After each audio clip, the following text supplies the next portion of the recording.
Mehmet Ali Talat calls himself president, but his Turkish Republic of Northern Cyprus is not recognized. Just a few days before the European Commission publishes its report on Turkey, diplomatic pressure is mounting to end the division of Cyprus. The Finnish EU presidency offers a possible end to the embargo of Famagusta port in northern Cyprus. The port could be administered by EU officials, so Turkish Cypriots could export their goods to EU countries directly from Famagusta, which they cannot today. But Turkish Cypriots want more. They demand embargoed Ercan airport to be reopened for international flights. Part of the Finnish package deal includes the empty ghost town of Varosha. It should be given back to the Greek Cypriots. What is your reaction to the Finnish proposal? Can you accept giving back Varosha against direct trade through the port of Famagusta? Is this an acceptable deal for you? Actually, for Turkish Cypriots, lifting of isolation is very crucial, and we don't believe that we have to give something in return of getting rid of isolation.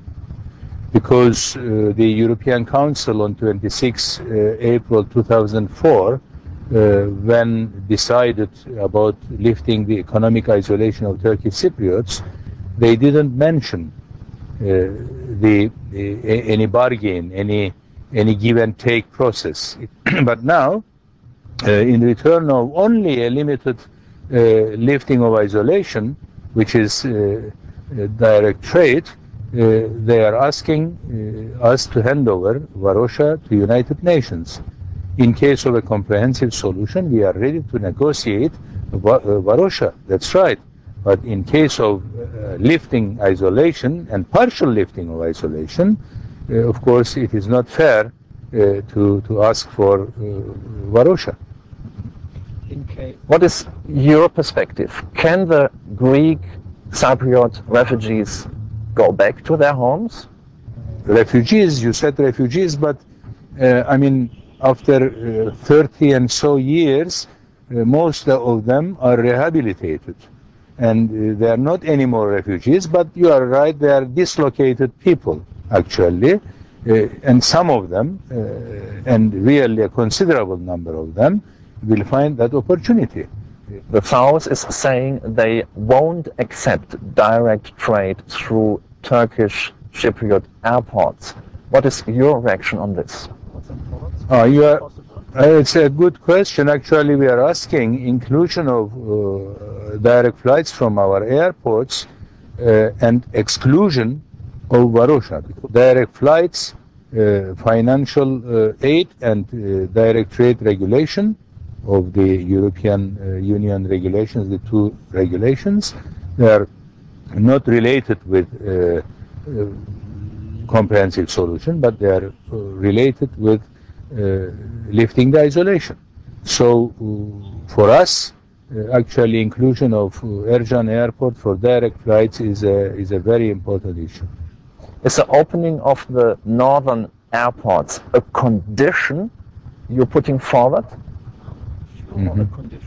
I don't want to use those words, condition, precondition, or etc. But it is very important. The proposal as it stands now is not fair, is not balanced. Why not sending back the Turkish soldiers occupying this territory here? Are you not feeling safe here? Just imagine Cyprus being in the European Union, Turkey out of the European Union. Turkish Cypriots will not feel secure in such an environment. I am speaking about Greek Cypriots' hostile stance. Even now they are trying to strangulate Turkish Cypriots on everything, in every aspect of life. So with this hostility, we are definitely afraid of, particularly from the military. How the German presidency of the European Union could break this deadlock about Cyprus maybe next year. What is your proposal? European Union promised Turkish Cypriots to lift isolation. If European Union follows that promise, if it meets the promises, then Turkey will not hesitate to open its ports to Greek Cypriots. Is there not a window of opportunity closing down slowly? We have election in Turkey next year, and it will be quite difficult to find a deal actually on Cyprus. Maybe it takes 10 or even 20 more years in case no compromise is found right now. 20 years. Actually, if we cannot find a solution to the Cyprus problem, you're right. But I don't think that the efforts of United Nations particularly, which is the only framework where we can find a solution, we can reach to a solution, it is not possible to that process to stop for 10 years.